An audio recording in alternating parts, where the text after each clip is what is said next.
साध संगत जी, प्रेम से कहना धन निरंकार जी।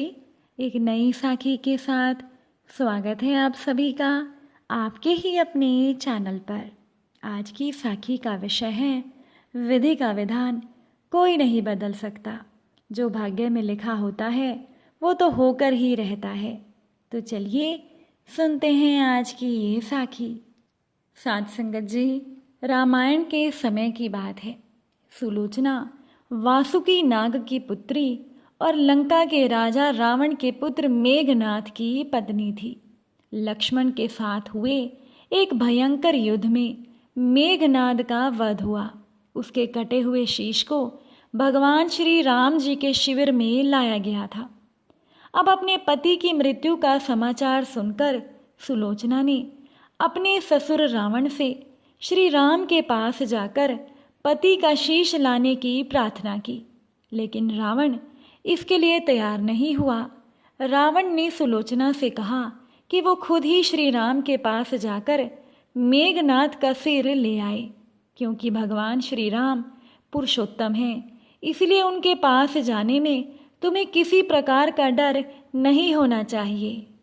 साध संगत जी, रावण के पुत्र मेघनाद का वध करने की प्रतिज्ञा लेकर लक्ष्मण जिस समय युद्ध भूमि में जाने के लिए प्रस्थित हुए, तब भगवान श्री राम ने लक्ष्मण से कहा, लक्ष्मण, रण में जाकर तुम अपनी वीरता और रण कौशल से मेघनाद का वध कर दोगे, इसमें मुझे कोई संदेह नहीं है।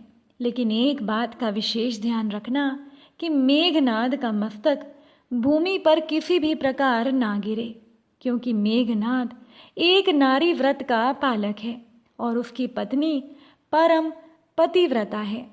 ऐसी साध्वी के पति का मस्तक अगर पृथ्वी पर गिर गया तो हमारी सारी सेना का ध्वंस हो जाएगा और हमें युद्ध में विजय की उम्मीद त्यागनी होगी।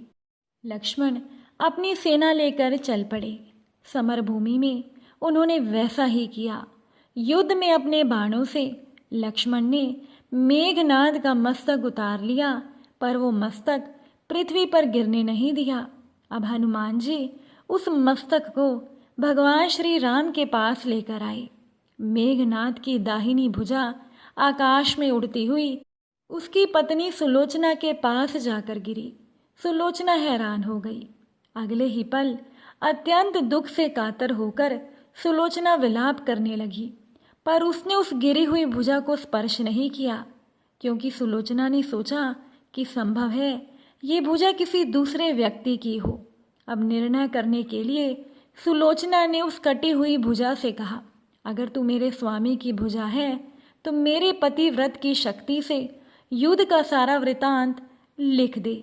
अब भुजा में एक दासी ने कलम पकड़ा दी और कलम ने लिख दिया कि प्राण प्रिय सुलोचना, ये भुजा मेरी ही है।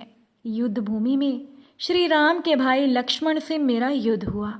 लक्ष्मण ने कई वर्षों से पत्नी अन्न और निद्रा छोड़ रखी है। वो तेजस्वी और समस्त दैवी गुणों से संपन्न है।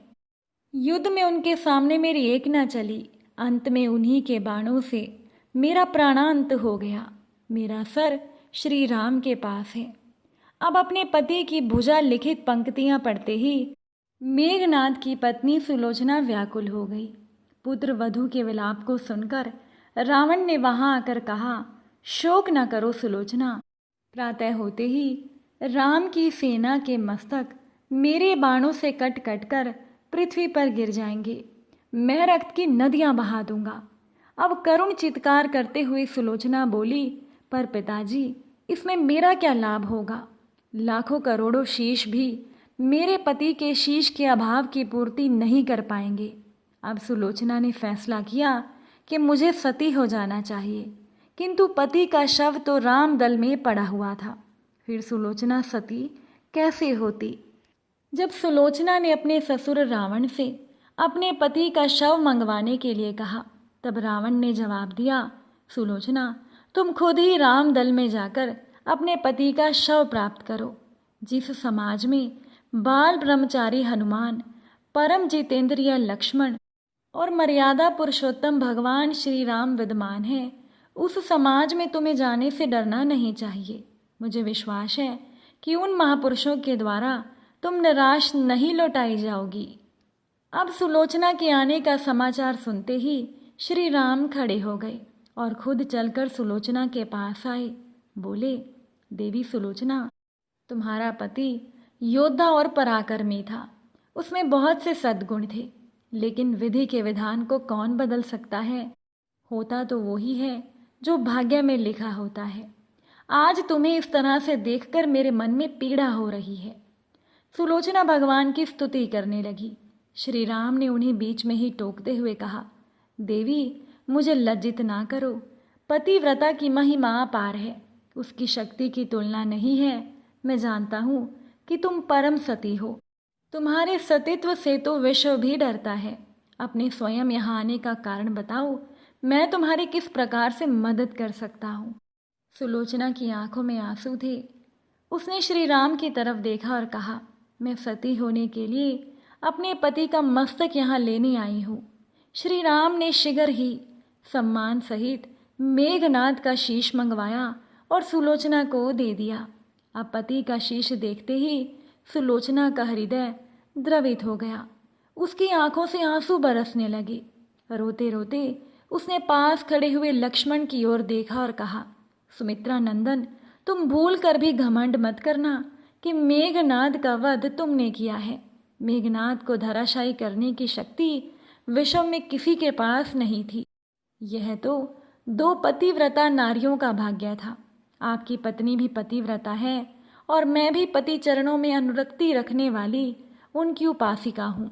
पर मेरे पति एक पतिव्रता नारी का अपहरण करने वाले पिता का अन्न खाते थे और उन्हीं के लिए ही युद्ध में उतरे थे। इसी वजह से मेरे जीवन धन परलोक से धारे। सभी योद्धा सुलोचना को राम शिविर में देखकर हैरान थे। वो ये नहीं समझ पा रहे थे कि सुलोचना को ये कैसे पता चला कि उसके पति का सर भगवान श्री राम के पास है। अब ये जिज्ञासा शांत करने के लिए सुग्रीव ने पूछ ही लिया कि ये बात उन्हें कैसे ज्ञात हुई कि उनके पति का सर भगवान श्री राम के शिविर में है। सुलोचना ने स्पष्टता से बता दिया कि मेरे पति की भुजा युद्ध भूमि से उड़ती हुई मेरे पास चली आई थी। उसी ने मुझे लिखकर बता दिया। अब व्यंग्य भरे शब्दों में सुग्रीव बोल उठे कि अगर निष्प्राण भुजा लिख सकती है तो फिर तो ये कटा हुआ सर भी हंस सकता है। श्री राम ने सुग्रीव से कहा, व्यर्थ बातें मत करो मित्र। पतिव्रता की महिमा तुम नहीं जानते।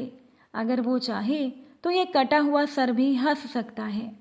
अब श्री राम की मुख कृति देखकर सुलोचना उनके भावों को समझ गई। उसने कहा कि यदि मैं मन, वचन और कर्म से पति को देवता मानती हूँ तो मेरे पति का ये निर्जीव मस्तक हंस उठे। सुलोचना की बात अभी पूरी भी नहीं हुई थी कि मेघनाद का कटा हुआ मस्तक जोरों से हंसने लगा। ये देखकर सभी हैरान हो गए। सभी ने पतिव्रता सुलोचना को प्रणाम किया। सभी पतिव्रता की महिमा से परिचित हो गए थे। चलते समय सुलोचना ने श्री राम से प्रार्थना की कि भगवान, आज मेरे पति मेघनाद की अंत्येष्टि क्रिया है और मैं उनकी सहचरी उनसे मिलने जा रही हूँ, इसलिए आज युद्ध बंद रहे। श्री राम ने सुलोचना की प्रार्थना स्वीकार कर ली और सुलोचना पति का सर लेकर वापस लंका आ गई। साथ संगत जी, होने को कोई नहीं टाल सकता। भाग्य में जो लिखा होता है वो होकर ही रहता है। आप सभी को आज की ये साखी कैसी लगी कमेंट करके ज़रूर बताइएगा। आप सभी से फिर मुलाकात होगी नई साखी और नए विचारों के साथ। साथ संगत जी प्यार से कहना, धन निरंकार जी।